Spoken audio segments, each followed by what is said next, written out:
Groupon, Twango et Promo du jour. Le web offre aux consommateurs 1000 tentations au quotidien. Ce sont les incontournables coupons rabais virtuels livrés chaque matin directement dans la boîte de réception de votre messagerie.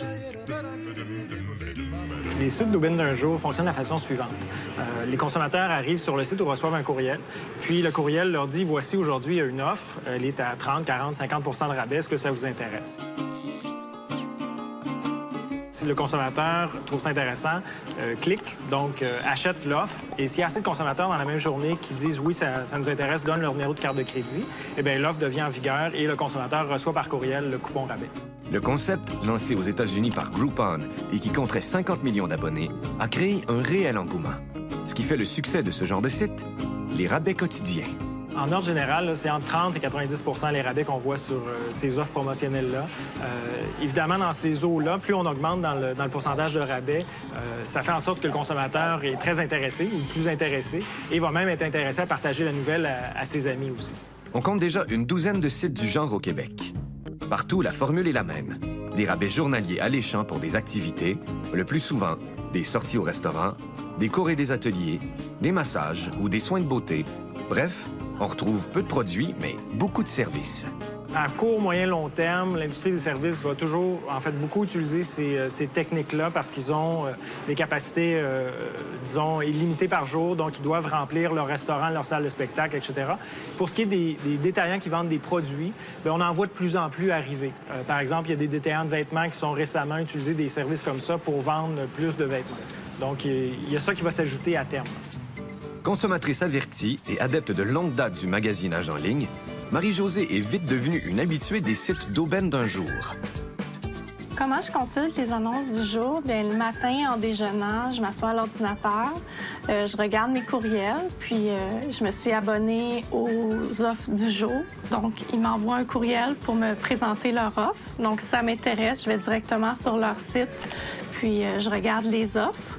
Je cherche surtout des offres dans la région de Laval, parce que j'habite Laval, donc je ne vais pas trop me déplacer trop loin. Puis si ça m'intéresse, à ce moment-là, je l'achète.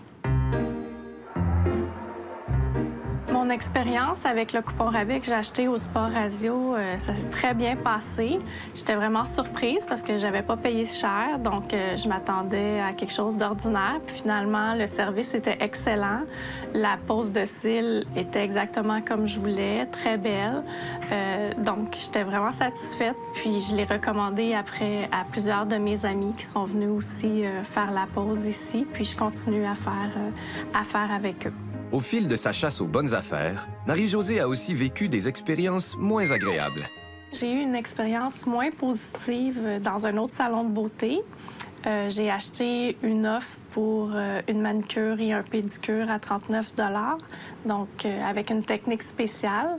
Je me suis dit, c'est pas cher, je vais l'essayer, mais finalement, mon expérience s'est avérée plus négative que positive. Pour éviter, comme Marie-Josée, d'être moins bien traité qu'un client régulier, informez-vous sur l'entreprise avant d'acheter. Car même si les commerçants font les frais de ces aubaines, en coupant leur prix et en partageant la moitié de leurs recettes avec le site qui joue le rôle d'intermédiaire, ils ont intérêt à voir revenir les clients. Ça a été une très bonne expérience avec le site des coupons rabais.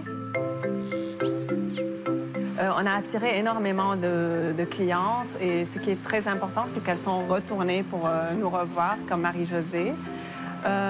Pour une première expérience, je trouve que ça a eu un grand succès. Pour qui c'est le plus intéressant, ces choses-là? Évidemment, il y a les consommateurs, les détaillants et le site même qui fait l'offre. Je dirais que pour l'instant, les trois sont gagnants, sinon ça ne pourrait pas fonctionner. Donc, les trois sont gagnants. Par contre, évidemment, le site offrant le service va toujours être là, donc va toujours être gagnant. Pour le détaillant, il faut faire attention. Il se peut très bien qu'il y ait beaucoup de coupons rabais vendus et pas assez de capacité d'accueil. Donc, ça peut frustrer les consommateurs qui essaient d'aller au restaurant ce soir-là, puis finalement, c'est plein, ils ne peuvent pas y aller, il faut qu'ils attendent leur tour, etc. Donc là, il y a des petites nuances à apporter du côté du consommateur et du détaillant.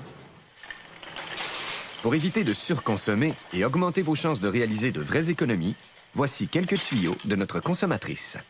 Donc, pour faire une bonne affaire, il faut vraiment être aux aguets, vérifier les prix sur Internet, appeler le marchand, prendre en compte les détails, les restrictions. Puis à ce moment-là, si le tout nous convient, bien, on achète. Chaque coupon a une date de péremption, si on veut, donc il est valide durant une certaine période. Et pour le consommateur, évidemment, il faut faire attention à ça avant l'achat, finalement, quand il considère acheter, pour être sûr qu'il, dans cette période-là, il va être capable de consommer le coupon. Parce que dans le pire des cas, il ne consomme pas le coupon, puis là, c'est une perte sèche là, pour le consommateur. Assurez-vous donc d'utiliser vos bons d'achat. Car oublier de réclamer votre dû n'est jamais une bonne affaire. Peu importe le rabais obtenu.